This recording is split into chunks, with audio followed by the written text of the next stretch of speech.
Hola, ¿qué tal? Soy David Martos, estamos en el set de Quinótico patrocinado por Repsol, en el set exterior, en la plaza de Oquendo, donde cada día os invitamos a que nos acompañéis para ver en primera persona lo mejor del cine, lo mejor de este Cinemaldia 2025. Como esta es la grabación del podcast diario, hay que dar la fecha, así que es lunes, es 22 de septiembre de 2025, comenzamos. Comenzamos el cuarto episodio del podcast diario de Quinótico en el Festival de San Sebastián, con una aterida de frío. María Guerra, buenas tardes. Hola, me he ido a comprar un polar interno. ¿Qué es un polar interno? O sea, me he ido a Decathlon a comprarme un polar porque de repente ha salido el frío y digo, se acabó. Es que ha comenzado hoy el otoño. Claro, pues ya se nota. Se nota, efectivamente. Janina Pérez Arias, buenas tardes. Como en casa. Para ti es verano, verano alemán. A mí es Bremen. Es que Janina Pérez Arias vive en Bremen, por eso tiene su observatorio en Bremen, en Quinótico. Y como Dani Mantilla es cántabro, buenas tardes, pues también casi en casa. También. Aquí seguimos en las trincheras de unas tierras ya casi en el Ecuador del festival. Bueno, Podemos no decirlo. sé, yo como llevo aquí desde el miércoles, me parece que esto es un túnel infinito, pero en fin. Que los festivales son así. Es lunes, es lunes. Bueno, hoy es un día también muy importante para el cine español en este festival. Llevamos, la verdad, un arranque potentísimo de cine español en este certamen. Los programadores tontos no son, saben perfectamente lo que hacen, saben dónde ponen las películas, saben dónde se concentra la presencia del sector en el festival, que es el primer gran fin de semana, y han hecho Los Tigres, Más Palomas, Los Domingos. Hoy la gran película española es Los Domingos, de Alauda Ruiz de Azúa, producción de Movistar Plus, que Alauda Ruiz de Azúa, yo cuando ha venido aquí al set antes le he recordado que cuando ella estrenó Querer, yo le mandé un WhatsApp y le dije, Alauda, ya la he visto. Y me dice, ¿qué te ha parecido? Y le he dicho, mira, es tremendamente vasca. Y es que ella se ha convertido en la directora más vasca. Igual que los Moriarty son vascos hombres, ella es la directora vasca de lo vasco, pero es vasco. O sea, yermo de vasco. Cosa que me encanta, ¿eh? Yo soy muy fan de la austeridad, que es un poco alemana también. Los Domingos habla de una chavala de unos 17 años que va a un colegio pijo, religioso, y que decide explorar si quiere meterse a monja, si quiere ser parte de una congregación. Y los efectos que tiene esa decisión o ese pensamiento en una familia que se reúne los domingos a comer, como todas las familias, con sus miserias, y en la que hay posiciones encontradas. Hay una tía que dice que eso ni hablar, el padre está en otra, la abuela, las hermanas, no sé. Y la película, la verdad es que retrata bien esa cadencia de la familia, ese procesar la exploración de la adolescente, ¿no? Janina, Los Domingos. Que ya era hora que alguien dedicara una película a ese día tan horrible como es el domingo. Es un mal día los domingos. ¿No te gustan los domingos? Más que el lunes, desde luego. Ya bueno, pero es que existe el sábado. Y el viernes incluso. Venga, Janina. Yo no sé por qué no le gustan los domingos, o sea, Es que en Alemania es domingo siempre. por favor. Bueno, total. Los domingos. Oye, no sé si soy la persona indicada para empezar esta ronda porque he salido del cine revuelta, ¿sí? Es una película que te remueve todo. Y es una gran película de Alauda, de verdad que dieces por todas partes, tiene un guión perfecto donde funciona cada frase. O sea, y todo, a mí el ritmo de los diálogos me flipó. Para llegar a ese nivel de ritmo de diálogo, que todo funcione y que en un pase de prensa haya risas, pero risas de verdad porque no era risas de ¡ay, qué ridícula! No, es que hay momentos en el que se generan muchas risas. Y no es una película cómica No es una particularmente. película cómica particularmente, pero que tiene esa tragicomedia que tiene la vida misma.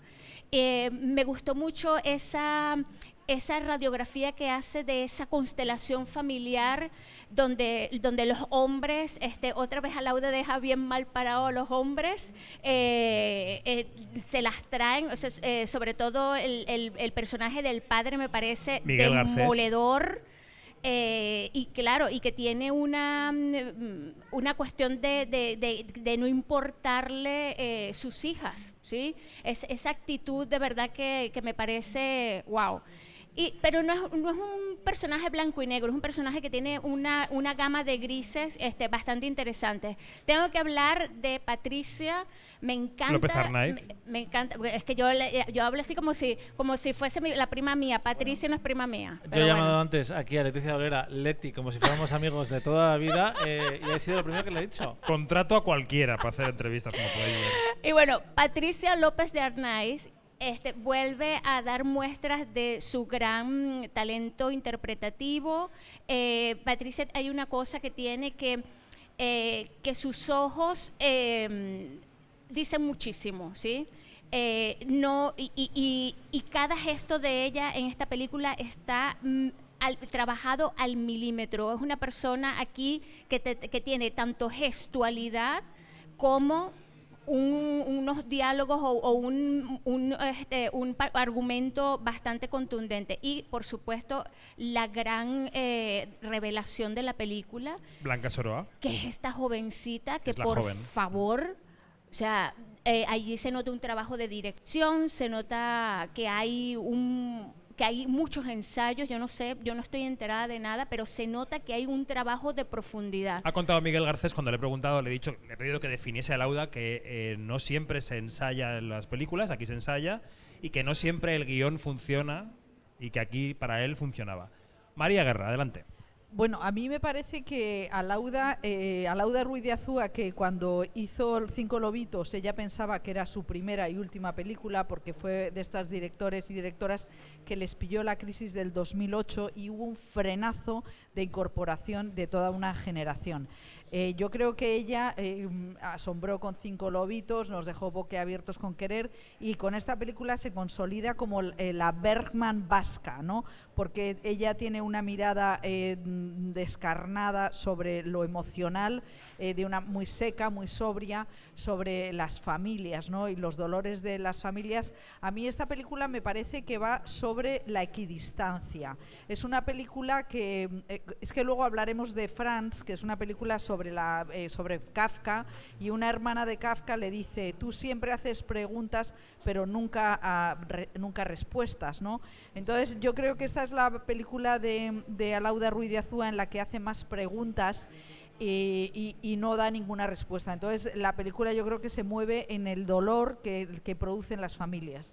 En las familias siempre hay separación, las familias, cuando alguien de los padres desaparece, hay una especie de disolución, y yo creo que es una gran reflexión sobre lo que es la familia, y luego también un poco el momento que vivimos, ¿no? Que es el momento de las rupturas. Y bueno, también el no querer, a veces no quererse poner de acuerdo hace que haya un alejamiento, ¿no? Y por eso digo que es la película de la equidistancia, que también yo creo que ese es un gran tema de la sociedad vasca, que no lo ha querido tocar, pero yo creo que evidentemente la sociedad vasca ha tenido el dramón de ETA y ha habido muchos años de equidistancia. La Iglesia Católica vasca estaba muy implicada en esa equidistancia, y eso produjo, yo desde mis 60 años que lo he visto, una separación, ¿no? Y una prudencia extrema a la hora de no manifestarse. Y esta película yo creo que retrata muy bien esa frialdad de decir: antes de matarnos como familia nos vamos a separar. Entonces yo creo que tiene ese espíritu muy vasco y produce mucho dolor. Entonces lo que sí que no conecto es con lo de la niña que se mete monja. Eso me parece que no me habla al siglo XXI, pero sí que para mí, yo he leído todo lo de alrededor y me parece que su puesta en escena es de Bergman total, y es una grandísima directora que ahí está y que sigue avanzando como un tren en la noche, ¿no? Entonces, pues es un poco como otra vez a Lauda Ruiz de Azúa tiene muchas cosas que decir. Dani Mantilla. Me gusta la palabra que ha escogido María para explicar esta película, que es la equidistancia. Y es que hay temáticas que son muy delicadas cuando contamos historias, y la religión quizás sea top 3 de ellas, porque todos, a la hora de enfrentarnos a ciertas películas que particularmente tienen que ver con la ideología, estamos atravesados por lo que ya pensamos de antes. Y muchas veces vamos al cine a que el director o la directora de turno nos dé la razón en lo que ya pensamos, lo cual es un error de partida, porque uno, sobre todo se cuando lee el periódico cuando se esperando que te digan lo que ya exacto, piensas. Exacto. Uno se debería enfrentar al arte con los ojos y las orejas abiertas, y no siempre lo hacemos. Y creo que es un ejercicio que va a pasar con la audiencia que se acerque a los domingos, y que me pasó a mí también. Quiero decir, el posicionamiento de la película, no sé decir si moral o humano o político, te genera una respuesta muy concreta, y a mí en mi caso fue un poco de desazón, porque eché de menos un poco un retrato más poliédrico todavía de la parte familiar. Creo que todo lo religioso, sin yo haber estudiado en un colegio de curas, está muy bien captado. Esa monja, ese cura veinteañero, están muy bien explicados, pero creo que en la familia, particularmente el padre, es una persona que me hubiera gustado ver en otra película, pero igual no necesariamente los domingos, porque creo que me frustra muchísimo verlo en pantalla, esa inacción total que tiene el personaje, y que llevamos 10 años de cómo se nos presenta al patriarca vasco. Yo soy de Cantabria, también me reconozco muchas cosas que veía en Cinco Lobitos, por ejemplo, que es muy duro realmente. Hoy han dicho, antes de Sí, hoy han dicho en la entrevista a Lauda y Miguel Garcés, que es el actor que hacía del padre, que a Lauda le dijo a él en el rodaje una característica del personaje que han mantenido secreta y no le han dicho a ningún actor más. O sea, le dijo al actor del padre: tu personaje le pasa esto, no se lo digas a nadie. Y hasta hoy mantenían el secreto. Y que eso fue clave para la interpretación del padre. Nos hemos quedado así como diciendo, no sé qué será. ¿Y qué pasaba? ¿No os lo han dicho? No. Ay, qué malvados. Claro, es que hay muchos ingredientes en esta película y en esa familia. Y creo que extrañamente el personaje que tiene el arco mayor es el de Patricia López Hernández, que está extraordinaria. Que También su trama con su pareja, que es verdad que sirve para dibujar una persona que no es perfecta, porque es un personaje muy perfecto, ¿no? La posición anti-iglesia, perfectamente definida, férrea. Ella tiene también un peo familiar que dibujan ahí para hacerla imperfecta, ¿no? Sí, y al mismo tiempo representa la reacción cínica a la idea de que una persona de 17 años decida meterse en un convento para quizás el resto de su vida. Y claro, yo como espectador voy con ella en ese sentido, porque es sería mi respuesta a la película. Claro, mi bando. Es que es muy delicado cuando hablamos todo el rato de los dos bandos. Pero es que al mismo tiempo vivimos en esa sociedad. No quiero enrollarme mucho, pero siento que echo de menos más detalles, por ejemplo, en la reacción de las amigas de esa niña, que no le dicen, pero ¿cómo te vas a meter a un convento? O ellas son huérfanas. De madre, sí, que también es otro de los fantasmas que sobrepuebla por ahí, o las cargas que les dejamos a nuestros padres que están ya en su tercera edad y que de repente pueden vivir con ansiedad porque han avalado a sus hijos. Es que hay muchos ingredientes metidos ahí.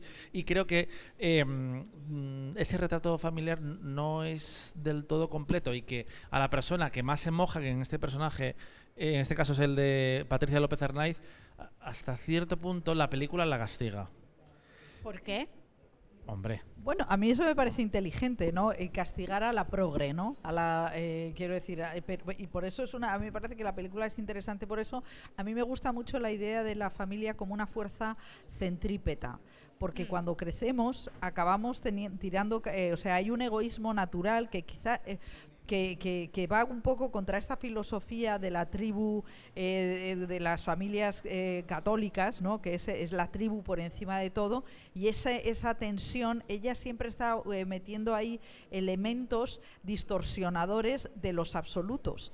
Y entonces me parece que eso es muy inteligente, y la verdad es que lo de Miguel Garcés me parece que es uno de los personajes más incómodos, muy bien, también una cosa que hace yo creo muy bien a Lauda como directora es que le da a los secundarios un momento de gran explicación, de gran profundidad.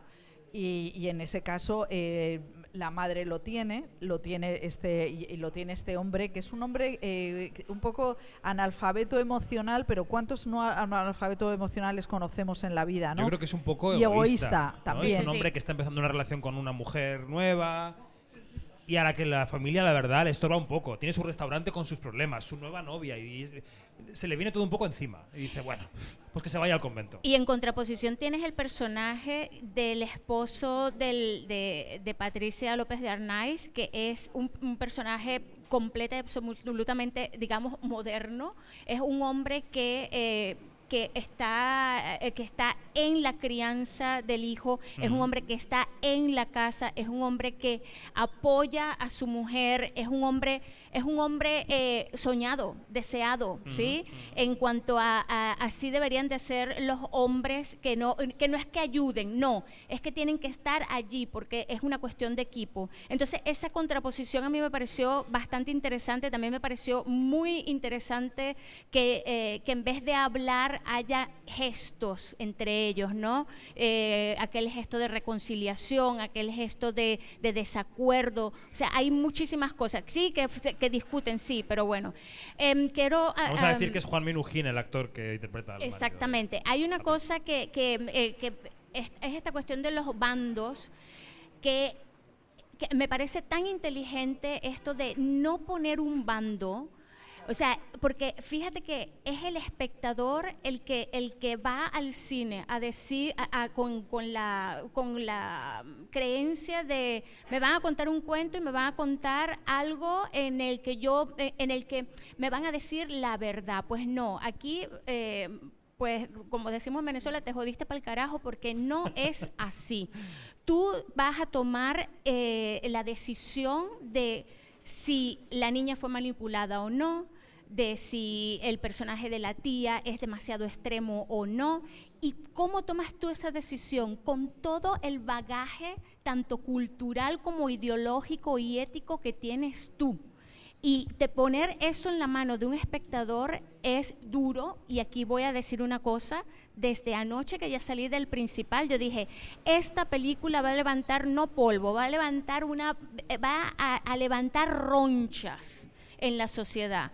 ¿Por qué? Porque trata temas que no han sido tocados de una manera tan honesta como esa, y de los que no te están poniendo tesis ni antítesis, ni te están dando la verdad comida, o como hacen las mamás pingüinos que mastican la comida y le abren la boquita al pingüinito y le echan toda la comida en la boca. No, aquí tú tienes que digerir cada una de las cosas que te pone la película enfrente. Y yo hasta ahorita me lo estoy digiriendo. Ya veo, ya. ¿Sí? ¿Algo más? Yo la he digerido y se me ha quedado un poco atascada, la verdad. Creo Los símiles gástricos vamos a irlos dejando, por favor. A ver, creo que Alauda es una narradora magistral a la hora de plantear las dinámicas familiares. Una de las primeras escenas de la película, que es cuando la adolescente le cuenta a su tía favorita, por lo que se da a entender ahí, esa primera pulsión, y se encuentra, igual no entendimiento, pero sí escucha por parte. Y solo el planteamiento de esa secuencia, cuando de repente aparece el marido de Patricia López Arnaiz, interrumpe la conversación, ella le intenta dar señales de está pasando algo importante, vete de aquí. Esos pequeños momentos, ella es increíble a la hora de plantearlos. Pero es eso, me deja cierta desazón, porque creo que hay cosas que sí son de una determinada manera. Creo que hay comportamientos, o con 17 años una persona no debería tomar ciertas decisiones. Eso es lo que yo creo y siento. Y la falta de una respuesta más apasionante o apasionada por parte de más personajes en la historia me inquieta muchísimo como espectador, porque digamos que el personaje de Patricia llega a un lugar en que yo estaría en la segunda escena, la verdad, en plan pero vamos a ver. Incendiando esa casa. Hablemos esto de otra forma. Y hablando estas horas, las horas previas a este podcast en los pasillos, que es una cosa muy bonita de San Sebastián, cuando tenemos pequeños ratos para encontrar con la gente y comentar las películas, pues se hablaba de un referente, a ver qué piensa María en este caso, que ha hablado de la equidistancia, como mientras dure la guerra. Sí, o sea, yo creo que pretende precisamente eso, ¿no? Y es verdad que a mí lo que me chirría es que no haya, por ejemplo, yo pienso en Camino de Fesser, que es una película que habla directamente del Opus Dei. Yo creo que la mirada que hay sobre la Iglesia Católica es superficial. Por eso digo que a mí la trama de que la niña se quiera meter monja no me parece que está muy bien anclada con el siglo XXI, ¿no? Porque eso tiene muchas connotaciones. Entonces es como si fuera una iglesia católica aséptica. Y la Iglesia Católica es cualquier cosa menos aséptica. Entonces yo puedo entender ese dilema, pero yo creo que le faltan trazos, ¿no? Y un poco más de definición de qué tipo de iglesia es en la que ella quiere entrar. Entonces los personajes están un poco dibujados, ¿no? Entonces a mí me interesa más el dilema familiar, ¿no? Que podría ser cualquier otro tema, que la derivada de la iglesia. Porque la Iglesia Católica, esta Iglesia Católica es una Iglesia Católica aséptica. Y en este país la Iglesia Católica tiene otra mirada y entonces, bueno, es verdad que hay muchas familias que mandan a sus hijos y a sus hijas a los colegios religiosos sin pensar que en realidad hay un compromiso religioso, ¿no? Y quizá esa es la mirada de Alauda Ruiz de Azúa. Pero vamos, a mí es la parte de la Iglesia Católica es la que menos me gusta de la película, porque creo que es la que está menos dibujada. Si me permites un momentito, no hay que olvidar cuál es el momento actual de la Iglesia Católica. La Iglesia Católica es una congregación que está en crisis, que cada día pierde gente, ¿sí? Cada día. Y por eso tú ves la fuerza que ha tomado la Iglesia Católica en países inimaginables. Vamos a empezar con el continente africano, cómo está metida en Sudcorea, cómo en Latinoamérica hay una decepción tan profunda que allí se debe la proliferación de pequeñas iglesias. Entonces, ese contexto hace que tengamos una lectura absolutamente diferente en el 2025 de la Iglesia Católica hasta de hace 5 años. Sí. No es lo mismo. Y esta gente, con todo lo de el rock cristiano, los festivales de gente joven cristiana, que tú ves aquello y tú dices, y además hay cine cristiano. Entonces tú dices, oh my God, aquí está pasando algo, están haciendo lo imposible. Y ahí tú ves a ese cura joven, progre, con rollito, ves a esa monja que con una mirada... Bueno, está Nagore Aramburu, que nos hemos dicho que es la superiora de la congregación. A ver, bueno. La que está ahí Chiara Aispuru también. Dios mío, eso es película de terror. O sea, esa sonrisa de ternura y congelada, por favor. Dos cosas súper rápidas. ¿Cómo es ese duelo dialéctico que tienen Patricia López Arnaiz y Nagore Aramburu, cada una con las posturas clarísimas, y parece que como que es una conversación a 2 niveles. Y la otra reflexión muy rápida es que una de las palabras que también he escuchado esta mañana sobre la película y que me contraria de alguna forma es que es una aproximación respetuosa al tema. Y mi pregunta es, ¿respetuosa con qué exactamente? Porque hay más cosas con las que ser respetuosa. Yo soy respetuoso absolutamente con los sentimientos religiosos y creo que todo el mundo tiene derecho a tenerlos, pero nadie tiene derecho a imponerlos. Bueno, por eso yo creo que es equidistante, ¿no? Porque particular. Está en plan de la equidistancia es, bueno, cada uno en su orilla, porque no quiero entrar. No me quiero mojar. No me quiero mojar, ¿no? Oye, antes de pasar a la siguiente película, posibilidades temporada de premios los domingos. Daniel Martínez Mantilla. A ver, muchas. Con todo lo que he dicho, creo que es una película mínimo de notable. Lo que pasa es que temáticamente están así que la gente va a reaccionar de forma de público. intensa. Yo creo que va a ser una película de público, porque va a generar debate. Y la industria yo creo que va a encontrar también su apoyo, y Patricia López Arnaiz debería ganar su segundo Goya. No sé si va a ir como protagonista secundaria, la verdad, pero está espectacular en la película y la hemos visto hacer muchas cosas en los últimos años. ¿Y Blanca nominada en Revelación? Sí, también. Y Miguel está muy bien en un personaje muy complicado y que a mí me pone cardíaco, pero no creo que sea por su trabajo. Pues que Nagore creo que va a llegar ahí por Más palomas en su lugar, que no hablamos de ella ayer porque no nos acompañó en el set, pero menudo año está teniendo después de Querer. Es Bueno, una película que va a pues- estar en la conversación, que es un año complicado también, ¿eh? Pues a todos y todas los que aquí nos acompañáis, los domingos. Está ahora mismo en los cines en San Sebastián. Si podéis pillarla, vedla porque es interesante, aunque sea para discrepar. Hay que verla. Vamos a pasar a la siguiente película de sección oficial, que es Franz, por Franz Kafka. Es el biopic sui generis que ha dirigido la directora polaca Agnieszka Holland, que es un biopic entre el alemán y el checo extraño. Es un biopic en el que nos internamos en la propia cabeza de Kafka y vemos las sombras del expresionismo, vemos el absurdo, vemos toda esa marea de antes de la guerra mundial, ¿no? que conformó una cabeza privilegiada y atormentada.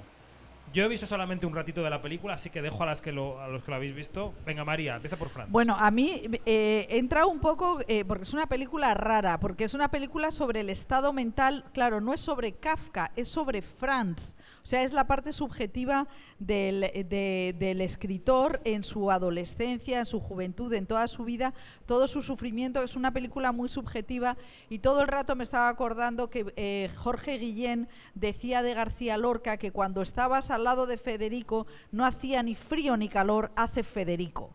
Pues con esta película hace Franz. O sea, entonces tú entiendes que Kafka fue como decían que Goya fue el gran pintor que entró en lo subjetivo, pues Franz Kafka entró en lo subjetivo del siglo XX. Agnieszka Holland es con Andrzej Wajda o con Kieślowski como estos directores que son profundamente europeos, que atraviesan el siglo XX, que conectan todo. Esta película, Kafka era judío, tenía un padre que era una bestia parda, unas hermanas maravillosas, pero era profundamente judío en una Europa antisemita, en la que estaba llegando el nazismo, en la que y entonces ella en Quinótico esta mañana le he hecho una entrevista a la directora polaca, nuestra compañera Begoña Donat, en la que decía la directora que ella no quería hacer un biopic normal, quería hacer algo completamente subjetivo, y que también quería decir que Kafka había sido el precursor en denunciar la deshumanización. Claro, en la Europa de hace un siglo, de 1920, estaba empezando lo que hay ahora, ¿no? La condena bipolar de los malos, los buenos. Entonces ese odio que había entonces hacia los judíos, esa deshumanización. Y hay un momento en la película que dicen: los judíos tenemos un gran problema de identidad porque no tenemos Estado. Entonces, claro, es que es tan importante que haya directores que tengan, evidentemente cuando ha hecho esta película Agnieszka Holland no sabía lo que estaba pasando con Palestina ahora, que es como el gran tema del momento, pero en el que también uno dice, hay que parar, hay que dejar de demonizar, hay que entender, y entonces es una película profundamente subjetiva para meterse en esa cabeza enloquecida con ese actor que es increíble, porque es que es Kafka. Y luego también esa conexión con el presente, ¿no? Que todos los turistas yendo al Museo Kafka como el que va a Ikea. Entonces es una película muy esforzada para el espectador, pero yo al final he entrado como un torrente.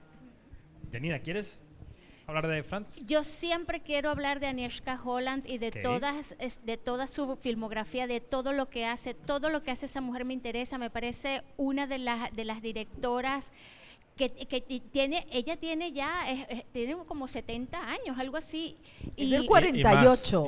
O sea, y más, pues ¿no? debe tener 70 y muchos. Y ha hecho una película que te la pudo haber hecho una persona de 35. Hay una frescura, hay un de todo, o sea, es una cosa tan loca, tan punky, tan salvaje. Este es un proyecto de vida que tenía Agnieszka Holland, que le puso muchísimo empeño y que claro, ella vivió muchísimos años en lo que era antes Checoslovaquia, la República Checa hoy en día, y claro, ahí tú ves todo esto, cómo hay un conocimiento de fondo. Ella no es una turista haciendo esta película, y eso es lo que le da un valor extraordinario. Cuando entré en el cine yo no me esperaba ver una biopic tipo Hollywood, porque no es una biopic tipo Hollywood, es un momento que ha captado, o la vida que ha captado Agnieszka Holland, y se ha metido, como has dicho tú, en la cabeza de Kafka, que fue un tipo muy adelantado a su tiempo, fuera de lugar en todo, y que hasta hoy en día está vigente. Y la cuestión de los guiños con la actualidad es tremenda, o sea, es súper arriesgada desde el punto de vista de estructura, porque mezcla tiempos, pero no se pierde ni un segundo. Es extraordinaria. Dani. Voy a hablar menos en esta, que antes me he enrollado mucho, pero sí decir que celebro que Agnieszka Holland trascienda la fórmula del biopic. Veía justo ayer, me salía en los reels de Instagram Quentin Tarantino diciendo que es un género que a él no le gusta nada como espectador, pero sobre todo no le gusta como cineasta, porque cree que solo sirve a un actor, no sirve a un narrador contar la historia de principio a fin de una persona. Bueno. Porque dice, yo lo que quiero hacer en un momento dado es el día que entró Elvis en un estudio y cambió la historia de la música para siempre. Eso, no hacer un gran retrato. Su Y aquí vida entera, sí. creo que lo que hace Holland es pues jugar un poco con la personalidad de este escritor tan icónico, porque además es uno de los pocos que tiene su propio adjetivo: orwelliano, lynchiano, kafkiano y poco más. Lorquiano igual también lo podemos incluir, pero es que no hay tantos artistas que solo con decir su nombre tú entiendas un poco de lo que estamos hablando. Creo que la película explica del todo lo que es el pensamiento o la filosofía kafkiana. No del todo. Vemos más recursos interesantes, como por ejemplo la ruptura de la cuarta pared, que generalmente Sí. se ve con protagonistas, pero no, aquí vemos a diferentes personajes de la Los vida secundarios, sí. de Frank Kafka, que mira a cámara y dice y te explica cosas de él. Y a mí me gusta, por ejemplo, mucho esa trama con su casi mujer, y creo que es una película que tiene ideas y tiene momentos, pero que no está del todo rematada. Me gusta, creo que es una buena aportación a la programación de San Sebastián este año, y hay que recordar, como dice Holland, que ella está en un buen momento creativo. Hace 2 años pasó demasiado Desapercibida Green una Border. película como Green Border, quizás porque pues ese conflicto no interesaba tanto mediáticamente, pero era una película absolutamente descarnada, y que no solo estaba lo político Y contemporánea, y lo o sea, emocional. un pulso Bueno, que bueno. no tiene una persona de 70 y tantos años así como así. Y cinematográficamente era, pues, por ejemplo, comparándola con la peli evento de este año a nivel político, que es La voz de Hind, era mucho más potente, Era mucho más película. formalmente, y se vio poco, y es una pena. Pero Holland, espero que nos queden muchas películas.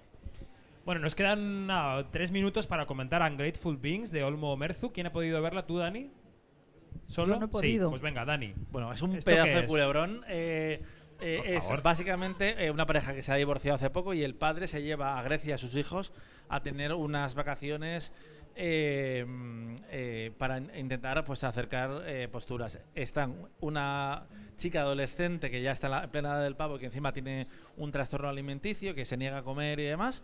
Y luego está un niño que claramente está harto de todo el mundo que hay alrededor. Y de repente en esas vacaciones la chica conoce a un local, a un croata mayor que ella, un tío muy atractivo, y se pierde el oremus y empieza a comer, básicamente. ¿Qué pasa? Luego hay un giro que va... Bueno, pasa a mirar la película, lo puedo contar.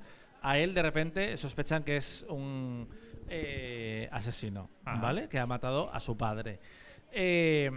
Y se crea un culebrón ahí que el clímax, que dura 50 minutos, básicamente es los padres escribiendo por WhatsApp a su hija, haciéndose pasar por el novio croata, y hay una dinámica familiar, un retrato que es muy divertido, eso sí, de un matrimonio en crisis con ellos mismos, ya en unos 50 malos, que no tienen a su hija, no se entienden a sí mismos. Pero creo que más allá de la trampa del planteamiento narrativo, nunca hay un tercer acto. No Ok. termina de explotar la película. Es entretenida, tiene alguna idea buena suelta, pero no está entre lo que más me ha gustado de la sección oficial. Bueno, anuncio que mañana vamos a abrir el conchómetro de Quinótico. Que llevamos aquí días hablando de los Goya, no sé qué, pero no hemos abierto el conchómetro, y ya mañana, que estaremos ya en Ecuador pasado del festival, empezaremos a hablar del palmarés del sábado, que tiene importancia. Pues vamos a ir despidiéndonos, si os parece. Pues nada, hoy ha sido un día maravilloso en Donosti. Ha llovido muy poquito. Y Bueno, igual que hoy ponía que llovía y no, mañana pone que no y nos cae la mundial. O sea que bueno, esto- pero ya estamos prevenidos. Yo ya tengo todo forro el interno. material necesario para aguantar una galerna donostiarra. Venga, galernas. María Guerra, Dani Mantilla y Alina Pérez Arias, gracias, hasta mañana. Hasta Adiós. mañana. Es todo, más información en quinótico.es, primera con K y segunda con C, y en nuestras redes sociales donde somos Quinótico. Seguimos en el set de la Plaza Oquendo, patrocinadísimos por Repsol. Hasta mañana.